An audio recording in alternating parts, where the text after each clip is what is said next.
Hi, everyone. I would like to welcome you to Real 101. My name is Tracey Brock. I'm a mortgage broker with Dominion Lending Centers, and I'm here today with Diana Kahn.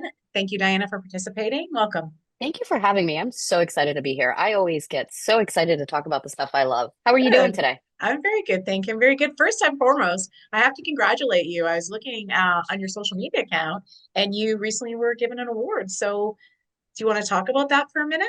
Yeah, so in the last year, so I'm an attorney by trade outside of all the real estate stuff I do. I'm an attorney. I own a real estate brokerage, title company, property management company, and construction company. So I'm real estate, live or breathe. And in the last year, I have been dubbed one of the best lawyers in real estate in America. I've also been dubbed a global award as a lawyer. And then the American Bar Association also named me top 40 lawyers under the age of 40.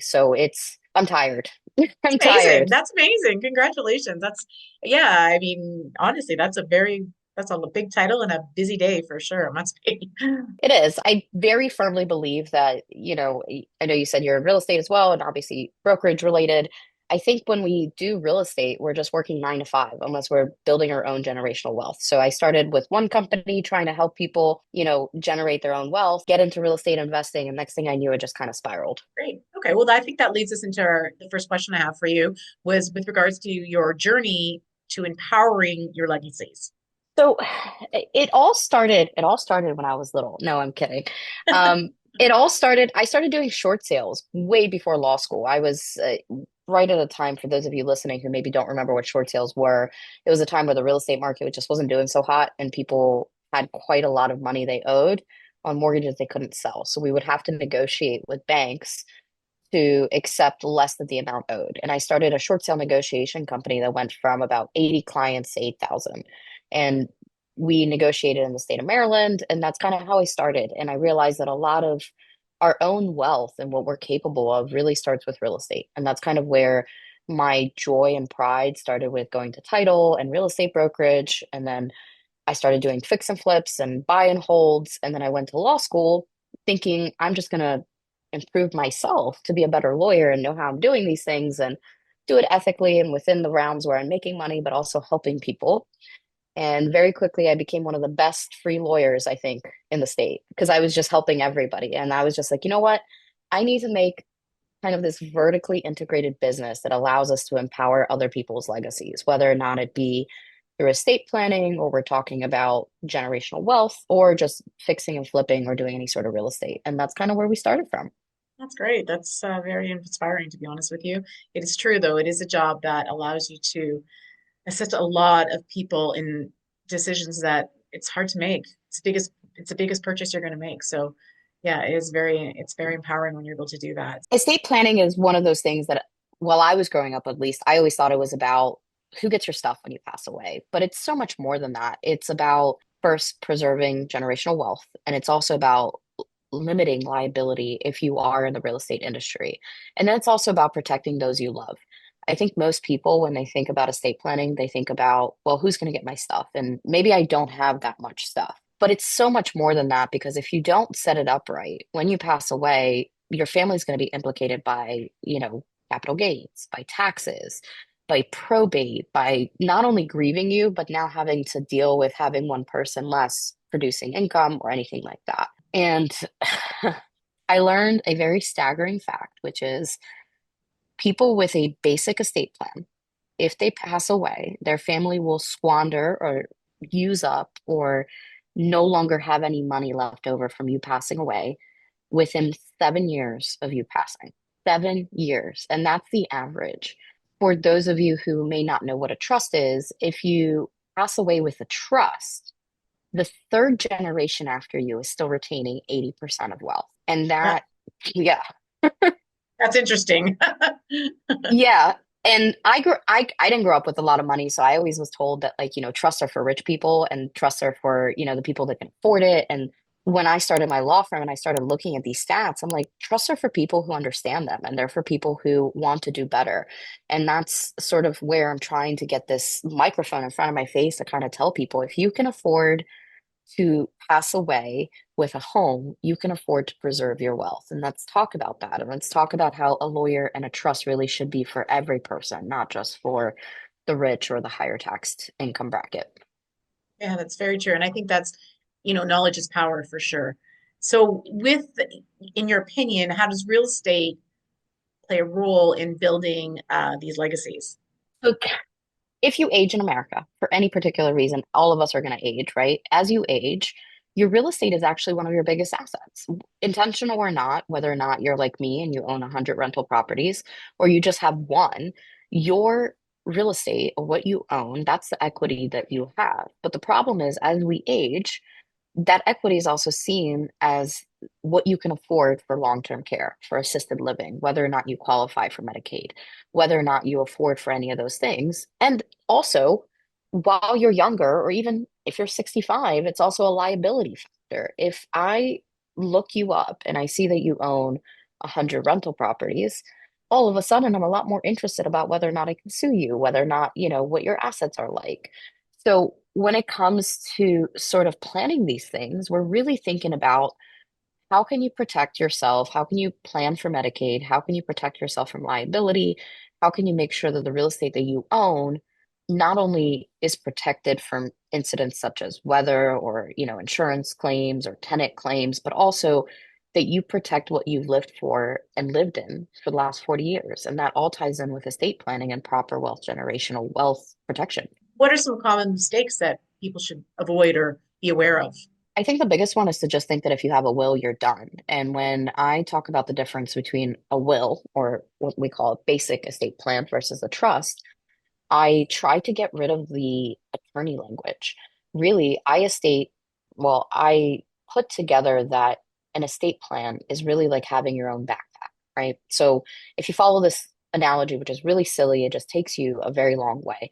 You say that everything I own fits in a backpack. So for me, it's all of my businesses, my clothes, even the necklace I'm wearing, it's all in this backpack we carry around everywhere.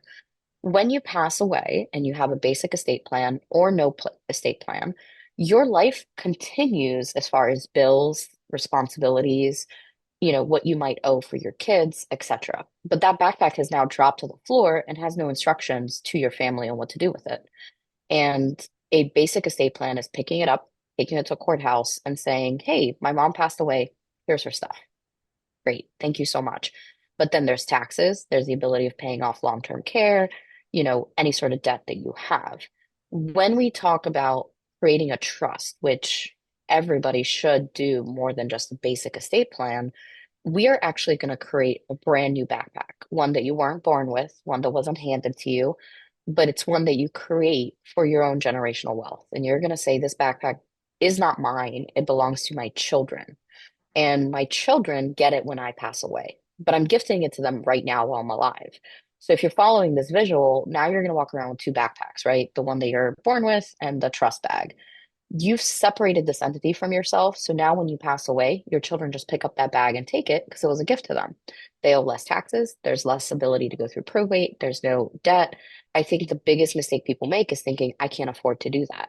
I can speak with certainty that as a law firm, it costs more money to do probate than it does to set up your estate planning first and foremost.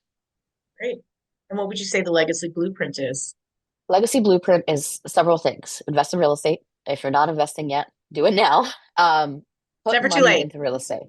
It is. It's not too late. It's never too late. And then also just do an estate plan that has trusts and build in what your kids can do if you have kids or whoever inherits from you so that they're building over time. Because sometimes it's not about what you leave behind, but the memories that you leave behind with it. So just as a very basic blueprint for me, I have young kids. My kids are 6, 4, and 2.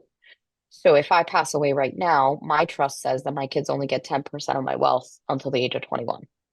They still inheriting the whole amount, but Right. until the age of 21, they get 10%, and that's for health, safety, and wellness. And 21 to 26, they get an additional 20% to be used for education. And I have a statement. Education is not for everybody. You don't want to get an education? Don't. But if you're 21, you're not going to inherit, X point dollars because you're Right. going to blow it at a bar. And or maybe Especially that's what I would have 21. done. That's what I would have done.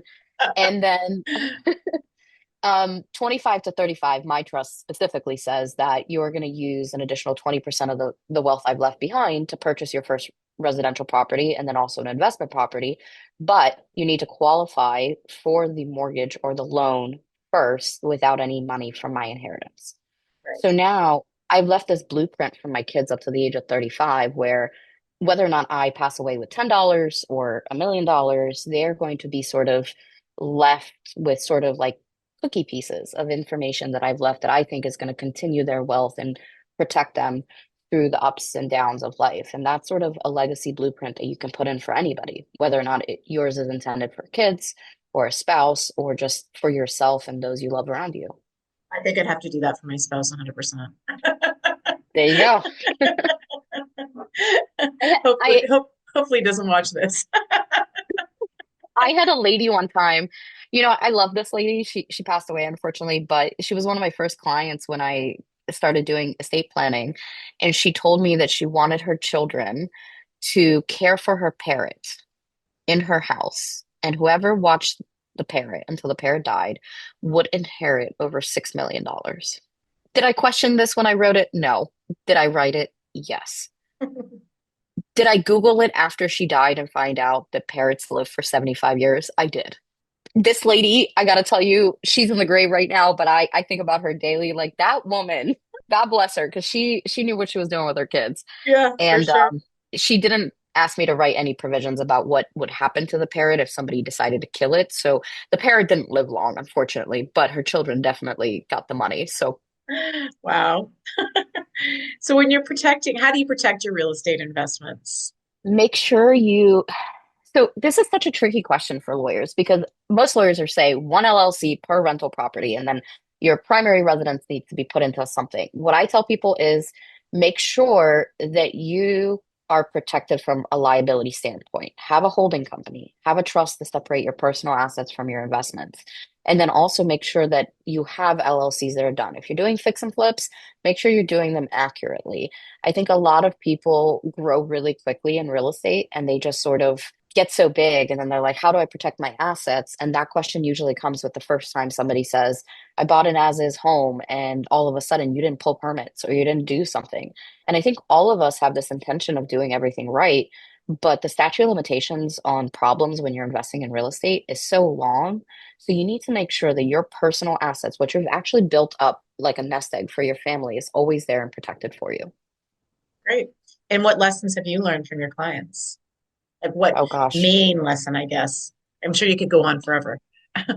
Yeah, I think one of the main lessons I've learned really is that it's just money. And it's such a simple saying. I know it sounds so silly, but I didn't grow up with a lot of money. So for me, when I started getting into investments, it was really hard for me to do anything because I would be like, oh man, if I make a mistake, it's going to be X dollars. And then I sort of realized that everything's fluid, right? When we get into real estate, we're not going to always be profitable. We're not always going to do well. And you can always just kind of outwork and make it better and work harder and stand by your ideals. Make sure your values align with the way you're doing real estate investments or, protecting your legacy. And as long as you're doing that, the rest is just money. It's just, you can always make more, you can always make less. Just do it from a place where your values align with who you are. Yeah, I try to explain that to my clients too, especially with all of the real estate market uh, during COVID and now after COVID. I was just talking to one of my clients today, and he mentioned to me that the home that he bought, his first home he bought, he made 700,000 on it, and the home that he's going to be selling, he's going to lose 250. He said, but I probably shouldn't have made $700,000 on the first one anyways. So That's it true. all works out, right? So it all works out. And I try to help people to should remember that any equity that you've earned in your home is kind of free equity and use it wisely obviously, but don't let it bring you down either, because sometimes you just have to do what you have to do to keep moving forward. So yeah, Right. that's my advice too. Some actionable advice for your listeners, anybody who's out here, that you can give them something that they can take away and go with it tomorrow. Actionable items. If you are getting into real estate for any particular reason, do it right from the beginning. Don't wait until you've gotten too big and then look into holding companies or trusts or, God forbid, prenuptials. If you're getting married right now, I mean that's a whole other conversation. Yeah, that is. Just Yeah, make sure that you are 100% doing it in a way that you're planning to be making a lot of money and growing really quickly. I find that people sometimes get into this industry and they're sort of like, I'll deal with the paperwork later. Let me just kind of see how it goes.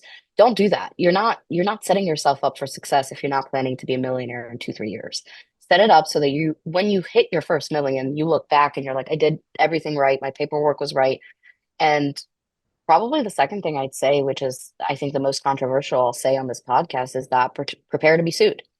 I think that's a really weird statement. People say, I would hope I never get sued. Let me tell you, most of my clients who are successful in this business have been sued. And if you have not been sued yet and you're successful, I would expect that it should happen. It doesn't mean that you did something wrong. It doesn't mean that you didn't do it accurately or that you deserve to be sued. It's just that you live in America. Real estate is highly litigated. Make sure you're set up for that lawsuit. Have a trust, have a holding company, have an LLC, and then make sure that your kids or whoever else you love in your life are prepped for the worst case scenario if something happens to you immediately after, so that estate plan is done accurately and so it's from a wealth preservation rather than just who gets your stuff. Right? Do you have some plans that they can adapt over time? So, one of the big things I always talk about is the greeting card era. Adapt over time is if you are doing what a business normally should do, which is, we're going to plan next year and where our profit margins are going to be. The greeting card era for me is anytime you're going to buy a big greeting card for yourself or for somebody around you that you love, such as 18th birthday, wedding, funeral, any sort of those things. You shouldn't just be aligning your personal life because now you're thinking about these things. You should be aligning your business. Anytime there's a greeting card era moment in your life, your business needs and your values need to align as well because things have just changed. And that works for anything from I just got married to I just got divorced. And those are sort of, do the if ends. And for me, a big one for that is take everything 90 days at a time, but look 9 years out. So I'm going to implement something for 90 days and then talk about where I'm going to be 9 years from now. And that's a really weird way to do it, but then you know if something is a short-term goal or a long-term goal. That's a great idea. What is your mission, Diana? My mission is to help well, I was going to say every single person, but my focus a lot is also on women.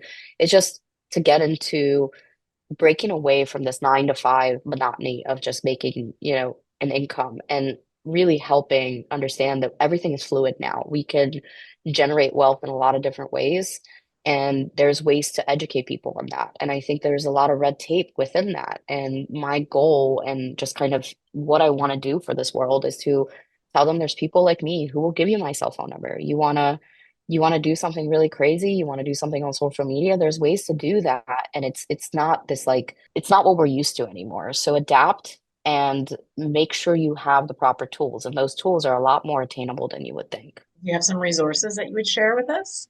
Yeah. So my website is I have probably about 30 books I've published. Oh, And that's dklawmd.com. If you're in real estate, I have everything from what is innovation to how do you do like fix and flips and the Burr method to generational wealth. And I would strongly advise people to kind of get started there and look at that. And then, of course, I've kind of been pounding the sand on this one this entire call is look into trusts, look into it. We have stuff on our website that goes over why they're beneficial. But really, if you're over the age of 18, you should be looking into trust and generational wealth preservation. that's great advice. Well, thank you very much. I really appreciate you coming out. This has been a wealth of information, even for myself, lots of things for me to consider too. So I do appreciate that. Thank you for having me. I had a great time. Good, good. So Diana, you want to just give your website one more time for us so that Sure. people have it again? Absolutely. My website is www.dklawmd.com. But outside of that, I do give my cell phone number to everybody because I do offer coaching. And one of the first things I tell people is be available. So if you are listening, my cell number is 443-739-6724. And that is an actual cell phone number. It's not AI based. You're not going to get an automated response. That is my cell phone number. Please don't Great. text me at 3 in the morning. Yeah, please, yeah, don't text her at 3 in the morning. And you can also find her on all the socials as well. And we hope that you look for all the socials for Real 101. Follow us on Facebook, Instagram, YouTube, all the great stuff. And we thank everybody for listening and have a great day.